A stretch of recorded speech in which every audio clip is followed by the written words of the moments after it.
ஆதி என்னும் பராபரையே அன்பான மனோன்மணியே சோதி எனும் பஞ்சகத்தாலே சொற்பெரிய கரிமுகனே தீது நீக்கும் கந்தவளே திருத்துகின்ற குருநாதர்களே 18 சித்தர்களே பண்பான பரமசிவமே ஓதியே ஜோதிடங்கள் உரைப்பதற்கு நாத விந்து வடிவாக நல்ல துணை ஆவீரே. உலகில் உள்ள தமிழ் பேசும் அனைத்து நல் உள்ளங்களுக்கும் ஜோதிட சான்றோர்களுக்கும் மூத்தோர்களுக்கும் பெரியோர்களுக்கும் மற்றும் மாணவ மாணவியருக்கும் மற்றும் தாய்மார்களுக்கும் மற்றும் இந்த காணொலியை காணும் உங்களுக்கும் ஆஸ்ட்ரோ ராஜின் இனிய காலை வணக்கங்கள். கடந்த தொடர் பதிவுகளாக பொலிப்பாணி ஜோதிடம் என்ற நூலில் உள்ள பாடல்கள் சார்ந்த பதிவுகளை தொடர்ந்து கொடுத்து கொண்டிருக்கிறோம். அந்த பதிவின்படி தற்போது பாடல் எண் 91 இந்த பாடல் ராகு கேது சம்பந்தப்பட்ட தகவலை கொடுத்திருக்கிறது. நன்றாக பாம்புகள் தானும் நாளிலேனும் நலமாக ஈராறும் இரு நான்கோனும் சென்றிட்டு தீயர் பலன் செய்யாதப்பா திறமான நாளில் நின்றால் மாதர் தோஷம் குன்றிடும் ஈராறில் பாதரோகம் குணமாக இருநான்கில் கூறும்பால் நன்றாக மிகு பயம் மற்ற ராசியில் நலமென்று புலிப்பாணி நவன்றிட்டேனே என்று கூறியுள்ளார். ராகு கேது என்று சொல்லக்கூடிய இருவகை பாம்புகளும் 4ஆம் இடத்திலேயும் 8ஆம் இடத்திலேயும் 12ஆம் இடத்திலேயும் இருக்க பிறந்தவர்கள் நற்பலன்களை எதிர்பார்ப்பது என்பது சாத்தியமில்லை என்று கூறுகிறார். இதில் 4ஆம் இடத்தில் இருக்க அம்மாவுக்கு தோஷம், அம்மா வகை உறவுகளுக்கு தோஷம் என்றும் 8ஆம் இடத்தில் இருக்கக்கூடிய அவமானம் பயம் இழப்புக்கள் சம்பந்தப்பட்டதும் 12ஆம் இடத்தில் இருப்பது பாதரோகம் சம்பந்தப்பட்ட விஷயத்திலும் அடிக்கடி முரண்பாடுகளும் பிரச்சனைகளையும் தந்து கொண்டிருக்கிறது என்று கூறியுள்ளார். இது நடைமுறையில் அப்படியே ஒத்துப்போகிறது. இருந்தபோதிலும் 4ஆம் இடத்தில் ராகு இருப்பது செல்வம் செல்வாக்கு சார்ந்த விஷயங்களை சிறப்பாக தந்து கொண்டிருக்கிறது என்பது நடைமுறையில் காண முடிகிறது.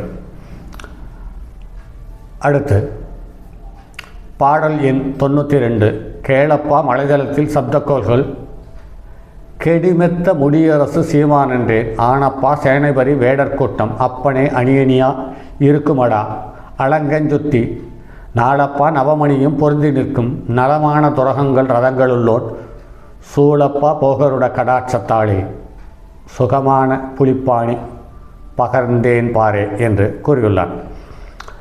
லக்கணத்திற்கு 2ஆம் இடத்தில் ஒன்றுக்கு மேற்பட்ட கிரகங்கள் இருக்கும் பட்சத்தில் அல்லது 7 கிரகங்களும் இருக்கும் பட்சத்தில் அவருக்கு நல்ல யோகத்தையும் செல்வாக்கையும் தருகிறது என்று கூறியுள்ளார். இதில் ஆளடிமை பண்ணை கீர்த்தி என்று சொல்லக்கூடிய எல்லாவித படைகளும் எடுத்த நேரத்தில் எடுத்த செயல்களை தடையில்லாமல் செய்வதற்கு ஆள் சப்போர்ட்டும் அல்லது உறவுகளின் சப்போர்ட்டும் இருக்கிறது என்று கூறியுள்ளார்.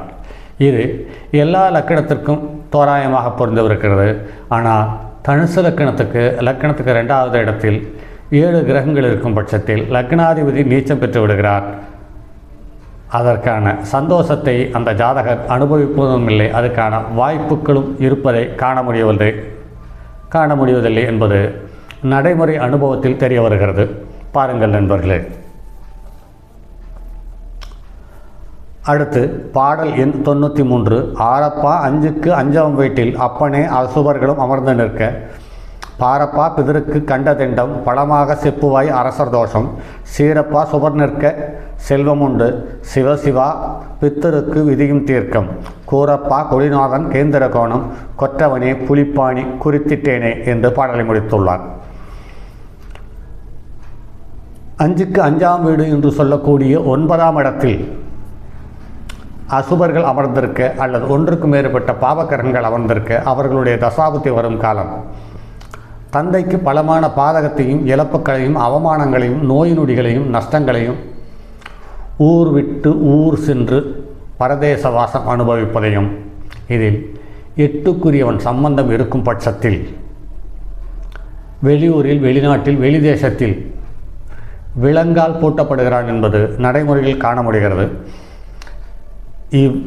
அனைத்தும் அமைந்த போதிலும் லக்னாதிபதி நின்ற நிலை நன்றாக இருந்து 9ஆம் இடத்துக்கு குருவனுடைய பார்வை இருக்கும் பட்சத்தில் அதுவும் யோகத்தை தருகிறது என்பது நடைமுறையில் காண முடிகிறது. அடுத்து 94வது பாடல் பித்ருக்கு கண்டம். பாரப்பா இன்னும் ஒரு புதுமை கேளு, பகலவனும் ஜனியோடு பாம்பு சேர, கூரப்பா குமரனவன் உதிக்கு முன்னே, கொற்றவனே பித்தருக்கு கண்டஞ்சொல்லு, ஆரப்பா அத்தலத்தோன் சுபரை கூடி, அப்பனே கண்ணுற்ற நோக்கினாலும், சீரப்பா சில காலம் பிதிரிந்து சிவலோகம் அடைவனடா செயலை கூறு என்று கூறியுள்ளார். இந்த பாடலில் 9ஆம் இடம் என்று சொல்லப்படும் பித்ருஸ்தானம், பாக்கியஸ்தானம், தந்தை ஸ்தானம் என்று சொல்லக்கூடிய இடத்தில் சூரியனும் சனியும் ராகுவோடு சேர்ந்து நிற்க, இந்த 3 திசையில் ஏதாவது ஒரு திசை கடந்து இருக்கும் பட்சத்தில் ஒரு குழந்தை பிறக்குமானால் அந்த குழந்தைக்கு பிறக்கும்போதே தந்தை இல்லை என்ற நிலை உருவாகிறது. இது நடைமுறையில் 100% பொருந்தி போகிறது. அதே சமயத்தில் அந்த 9ஆம் இடத்துக்கு சூரியன், சனி, ராகு சேர்ந்து இருக்க அவர்களை சுபர் பார்க்கும் பட்சத்தில் அந்த குழந்தை பிறந்திருக்குமானால் அந்த குழந்தைக்கும் தந்தை திருமணம் செய்து அந்த குழந்தைக்குரிய எல்லா செல்வாக்கையும் தரும் காலம் வரை இருப்பதில்லை என்பது நடைமுறையில் காண முடிகிறது. ஸோ இதுவுமே சரியான பாடலே. அடுத்து பித்தருக்கு இருபக்கம் கோள்கள்.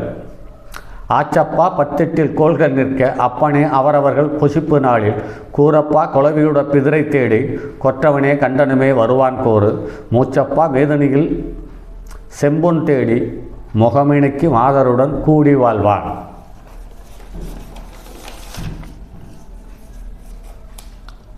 ஏச்சப்பா போகருட கடாட்சத்தாளே, இடமறிந்து நிலை கூர்ந்து இயம்புவாயே என்று பாடலை முடித்துள்ளார். இந்த பாடலில்